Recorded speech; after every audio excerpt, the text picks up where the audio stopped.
Hola Donghua lovers, Fabio di sini. Salam kenal. Gimana kabar kalian semua? Semoga kalian baik-baik saja dan selalu diberikan rezeki yang berlimpah. Kali ini saya mau membahas Donghua berjudul Slay the Gods Part 4.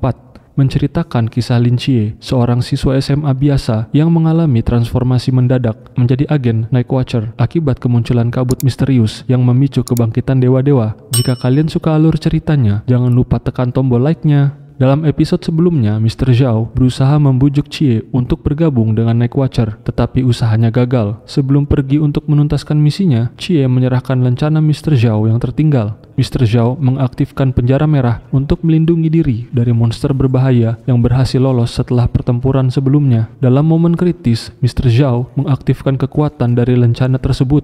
Energi kemerahan muncul dan menghantam monster itu dengan dahsyat, memberikan Mr. Zhao kekuatan yang luar biasa. Meskipun ini adalah kekuatan yang hanya bisa digunakan sekali dalam seumur hidup dan membakar seluruh energinya dalam keadaan lemah, ia berhasil memotong beberapa bagian monster tersebut dengan teknik kilatan bulan. Setelah beberapa waktu, efek samping dari penggunaan energi itu muncul. Dia mulai terjatuh dan merasa sangat lemah. Sebelum menghembuskan nafas terakhirnya, Mr. Zhao meminta Chie untuk menyerahkan medalinya kepada ibunya dan bertanya apakah aksinya terlihat keren. Chie menjawab bahwa Mr. Zhao memang sangat keren, lebih keren dari siapapun yang pernah dilihatnya. Dengan senyuman, Mr. Zhao meyakinkan Chie bahwa suatu hari nanti dia akan lebih keren darinya. Setelah itu, Mr. Zhao menghembuskan nafas terakhirnya. Namun, saat monster berusaha bangkit kembali, Chie menggunakan kekuatan Malaikat Agung Michael untuk mengakhiri pertempuran dengan serangan fatal.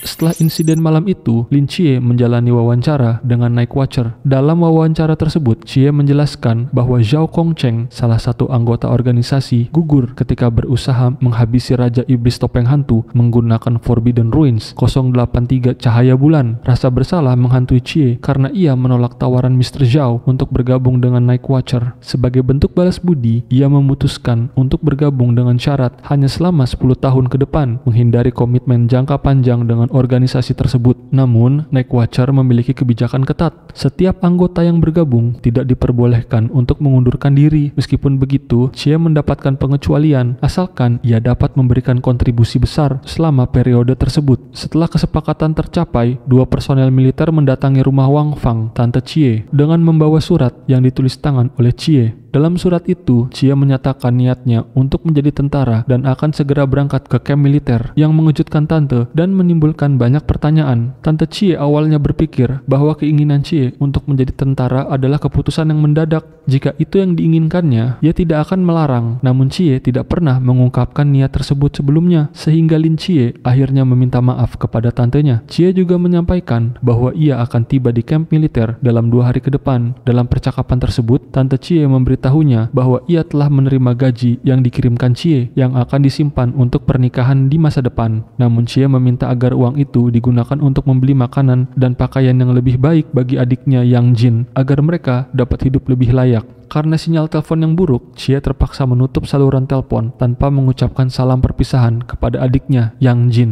Untuk menjaga keamanan keluarga Chie, Chen Muye, Kapten Night Watcher Tim 136, memberikan pelindung di sekitar rumah mereka yang menjelaskan kepada Chie bahwa tinggal bersama tante dan adiknya dapat membahayakan keselamatan mereka, sehingga bergabung dengan Night Watcher adalah pilihan terbaik untuk melindungi mereka. Lin Chie bersama anggota Night Watcher lainnya bergegas menuju markas Tim 136 setelah bersembunyi di samping rumahnya. Ia hanya memiliki waktu 1 bulan sebelum dikirim ke kamp pelatihan resmi. Selama periode ini, ia akan dilatih oleh anggota Tim 136 dan diizinkan menjadi anggota sementara tim tersebut. Lang Xuan, anggota terbaik tim, bertugas menguji akurasi tembakan Chie. Sayangnya, setiap tembakan yang diberikan Chie selalu meleset, menunjukkan akurasi yang buruk. Namun, ia tidak menyerah. Chie juga belajar meningkatkan prediksi dan kelincahan dengan Hong Ying.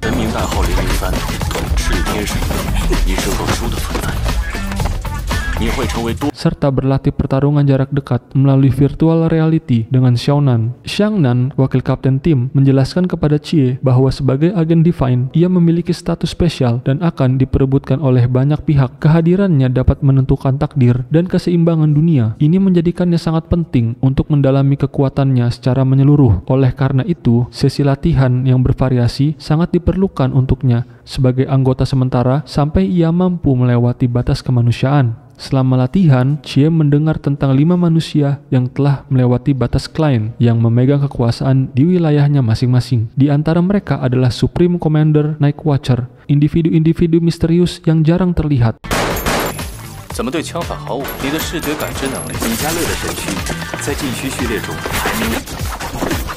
Saat berlatih menghindari tembakan bola tenis dengan Wen Qimo, ia menjelaskan mengenai kekuatan Forbidden Ruin. Kekuatan ini seperti cahaya bulan 083 yang digunakan oleh Zhao Kongcheng memiliki tingkatan kematian yang tinggi dan sangat merusak. Meskipun Chie memiliki beberapa porsi dari Divine Power, ia perlu mengasah kemampuan persepsi dan mentalnya. Night Watcher hanya memiliki sedikit informasi mengenai kemampuan Malaikat Agung Michael yang dikenal sebagai keajaiban. Dalam sesi latihan, kemampuan dan visibilitas Chie melonjak tajam, bahkan mengalahkan skor kapten.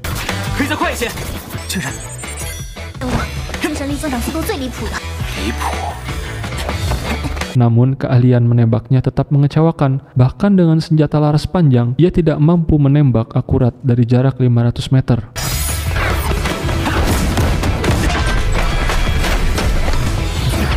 Xiangnan yang merupakan wakil kapten menjelaskan bahwa kekuatan Malaikat Agung Michael dapat menciptakan keajaiban dan jika gereja dewa kuno tahu potensinya, mereka akan berusaha keras untuk mendapatkannya. Penasaran, Chie bertanya tentang orang-orang dari gereja dewa kuno tersebut. Wakil kapten menjawab bahwa mereka adalah sasaran dari Night Watcher yang diketahui memiliki 3 kekuatan dewa yang mendalangi keberadaan mereka. Dewa-dewa tersebut termasuk Brahma, salah satu 5 dewa paling berkuasa dalam agama Hindu, Hela, dewi kematian dan kekacauan dalam mitologi Nordik, dan Hades, dewa dunia bawah. Organisasi ini memiliki visi untuk menguasai dunia baru ketika kabut misterius muncul, berusaha mengumpulkan semua individu dengan kemampuan Forbidden Ruin dan kekuatan Divine untuk memperkuat pondasi mereka. Daxia yang tidak tertutup kabut menjadi target empuk bagi organisasi ini. Dengan pengetahuan baru ini, Chie semakin bertekad untuk mengasah kemampuannya, menyadari bahwa tantangan di depannya jauh lebih besar dari yang ia bayangkan. Lin Chie bertanya-tanya apakah benar masih ada kehidupan di dalam kabut. Dia tahu jawabannya akan terungkap seiring berjalannya waktu. Namun, dia juga menyadari bahwa keberadaannya sudah diketahui oleh gereja dewa kuno yang mungkin akan merekrutnya atau bahkan menghabisinya. Saat malam tiba, Kapten Chen Muye, chef terbaik tim, menyajikan hidangan lezat. Di tengah suasana hangat, Hong Ying terlibat pertengkaran kecil dengan Wen Qimo memperebutkan makanan. Lang Xuan, sang sniper, dengan perhatian mengambilkan daging untuk Lin Chie agar matanya bisa melihat target dengan jelas saat latihan. Sebagai anggota sementara, Lin Chie tidak diberikan tempat menginap di markas. Namun kabar baiknya, Hong Ying mengizinkan tinggal di rumahnya untuk sementara waktu. Setelah makan malam, Hong Ying mengungkapkan keinginannya untuk berlatih, sementara Wen Qimo menawarkan diri untuk mengantar Chie. Dalam perjalanan menuju rumah Hong Ying, Wen Qimo menjelaskan bahwa setiap anggota Night Watcher memiliki rahasianya masing-masing. Dia mengungkapkan bahwa sebelumnya Hong Ying mengaku ingin berlatih, tetapi sebenarnya ia memahat batu nisan untuk Mr. Zhao sembari menangis. Di tim mereka terdapat aturan tidak tertulis. Setiap anggota Night Watcher yang gugur harus dipahat batu nisannya oleh seseorang yang dekat dengan almarhum. Seharusnya ini dilakukan keesokan harinya, tetapi Hong Ying melakukannya secara diam-diam agar tidak membuat anggota tim lainnya khawatir. Chie merasa bersalah karena mengintip rahasia orang lain, tetapi Wen Qimo meyakinkan bahwa mereka bukan satu-satunya yang melakukan hal tersebut. Anggota tim 136 lainnya juga sedang memperhatikan Hong Ying.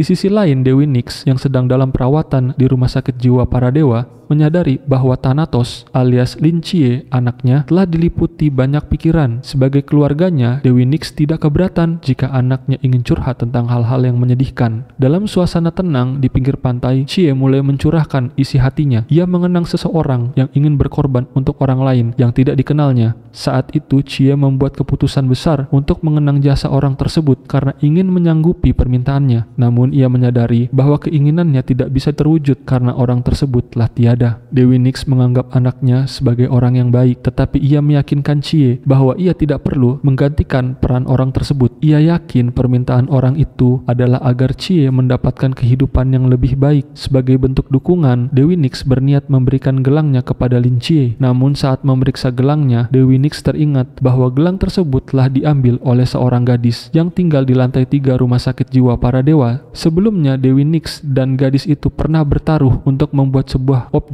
Jika Dewi Nix menang, gadis itu harus memberikan anaknya Hypnos. Tetapi jika Dewi Nix kalah, gelangnya akan diambil. Sayangnya Dewi Nix kalah dalam taruhan tersebut. Penasaran, Chie memutuskan untuk mengunjungi lantai 3. Setibanya di sana, Chie menemukan selembar surat. Saat ia mencoba membacanya, ruangan itu tiba-tiba turun seperti elevator. Surat tersebut ditulis oleh gadis remaja yang disebutkan Dewi Nix, berisi sebuah peringatan. Gadis itu meminta kepada pemilik rumah sakit jiwa para dewa alias Lin Chie agar tidak membocorkan tempat ini jika tidak ingin terkena banyak masalah. Dia juga meminjam gelang dari salah satu pasien dan berjanji akan mengembalikannya saat mereka bertemu lagi, berharap agar dirinya bisa tumbuh dan Chie menjadi harapannya untuk membawanya pulang. Gadis ini juga menulis tentang sebuah ruangan di bawah kantor ini. Ketika ruangan itu mulai bergerak, Lin Chie berjalan keluar menuju lorong gelap yang dipenuhi dengan penjara-penjara.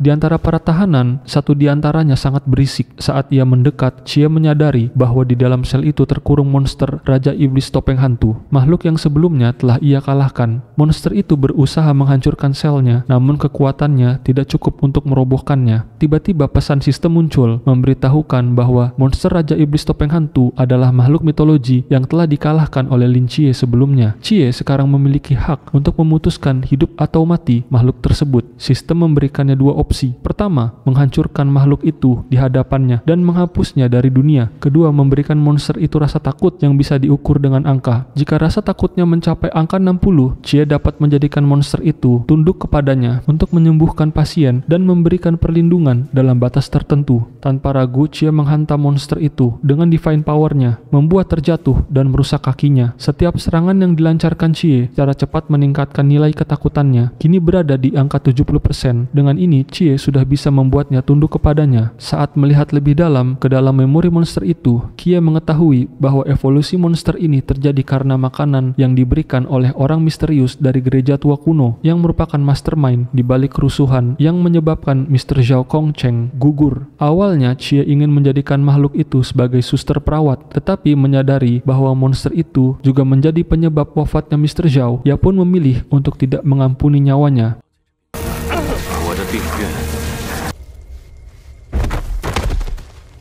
叫星辰刀，从最基础的武器、最基础的战法便是刀法。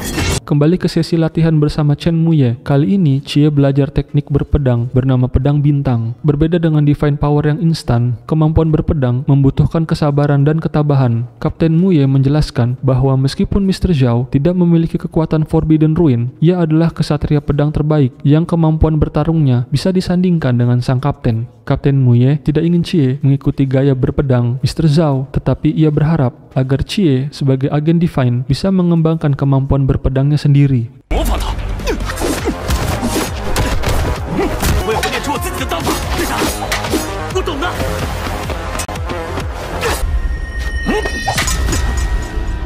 Saat pedang Chie terpental akibat serangan beruntun dari sang kapten, ia teringat pada Mr. Zhao. Chie mengaktifkan kekuatan malaikat agung Michael dan berhasil mematahkan pedang kayu Kapten Muye. Ia mengungkapkan bahwa ia masih tidak bisa melupakan Mr. Zhao, sehingga ia menggabungkan divine power-nya dengan keterampilan bertarung Zhao Kongcheng. Pertarungan pedang di antara keduanya terus berlanjut dengan intens. Chie berjanji bahwa setelah Mr. Zhao menyelamatkan dunia kecilnya, kini adalah saatnya ia melindungi dunia yang ingin dijaga oleh Mr. Zhao selama 10 tahun ke depan.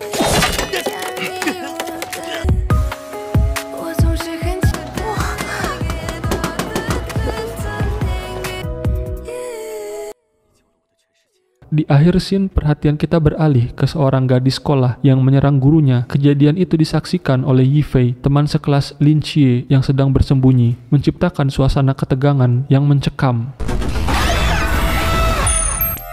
Begitulah alur cerita Slay the Gods Part 4. Masih banyak misteri yang menyelimuti, terutama tentang kenapa Chie tidak ahli dalam menembak, padahal sudah memakai senjata laras panjang yang memungkinkan dapat melihat target dari jarak yang sangat jauh, dan juga siapa gadis berambut pirang yang mengambil gelang Dewi Nyx. Ya, semoga cerita ini bisa berkembang menjadi sesuatu yang menarik dan unik. Kita nantikan kisah Lin Chie di Slay the Gods Part 5. Akhir kata, ikatan kuat terbentuk dari momen-momen kecil yang kita bagi bersama. Teruslah berjuang dan percayalah pada kekuatanmu. Saya Fabio, sampai jumpa di video selanjutnya. Bye-bye.